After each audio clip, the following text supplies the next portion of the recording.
Hi అండి అందరికీ welcome to జయహన్వి creations. నా ఛానల్ ఎవరైనా కొత్తగా చూస్తున్నట్లయితే ఖచ్చితంగా సబ్స్క్రైబ్ చేసుకోండి. ఈ రోజైతే ఒక కొత్త రెసిపీ తోటి మీ ముందుకు వచ్చాను.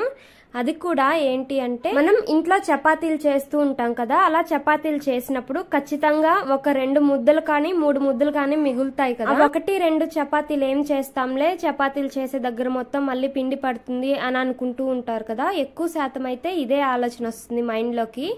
అలాంటప్పుడు మనం ఈ చపాతీ పిండితోటి రకరకాలుగా వంటకాలు చేసుకోవచ్చు. చపాతీ పిండిని ఇలా చిన్న చిన్న బాల్స్ గా చేసుకుని ఇలా ఫోర్క్ స్పూన్ తోటి ఈ విధంగా పైన పెట్టి ఇలా రౌండ్ గా చుట్టేస్తే సేమ్ మనకి పాస్తా అలాగే ఉంటుంది ఇది చూడ్డానికి. కాకపోతే గోధుమ పిండి అంతే తేడా. ఈ గోధుమ పిండి తోటి మనం ఈ పాస్తా కావాలి అంటే ఏ షేప్ లో అయినా చేసుకోవచ్చు. ఎవరైనా ఇంటికి వచ్చినప్పుడు ఇవి ఏంటి అని అడుగుతారు కదా, నేను చేత్తో చేశాను పాస్తా అని చెప్తే ఖచ్చితంగా షాక్ అవుతారు.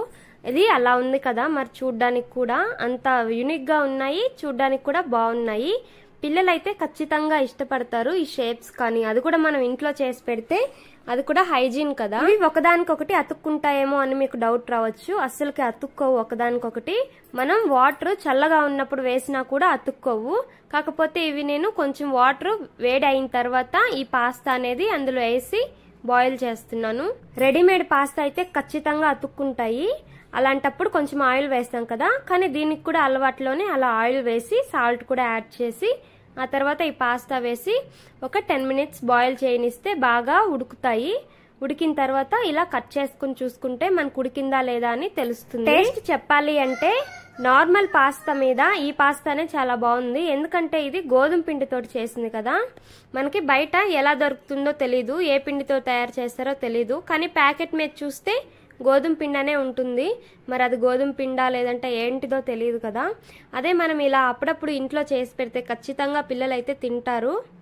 ఇప్పుడు పాస్తా టైప్ లో చేద్దామా. మనకి కావాల్సిన వెజిటేబుల్స్ కట్ చేసుకుని ఇంట్లో ఏ వెజిటేబుల్ ఉంటే అది వేసుకోవచ్చు. నేను ఆనియన్, పచ్చిమిర్చి, క్యారెట్, టమాటో కట్ చేశాను.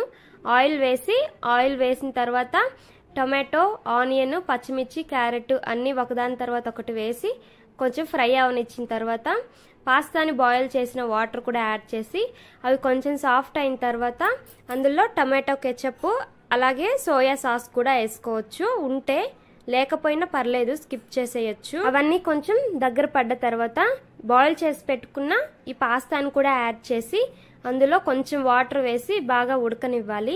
ఈ విధంగా ఉడికిన తర్వాత పాస్తాని మనకి రెడీ అయిపోతుంది. ఇది వేడివేడిగా ఉన్నప్పుడు తింటేనే బాగుంటుంది.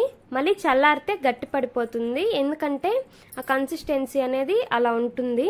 ఇప్పుడు మనం ప్లేట్ లో వేసుకొని సర్వ్ చేసుకొని తినేయడమే. దీని మీద మనం టమాటో కెచప్ వేసుకొని తినొచ్చు, చాలా బాగుంటుంది. ఇంతకీ మీకు వీడియో నచ్చిందా? ఇలాంటి వీడియోస్ ఇంకా కావాలి అంటే ఖచ్చితంగా సబ్స్క్రైబ్ చేసుకోండి, అలాగే లైక్ చేయండి. Bye bye, thank you.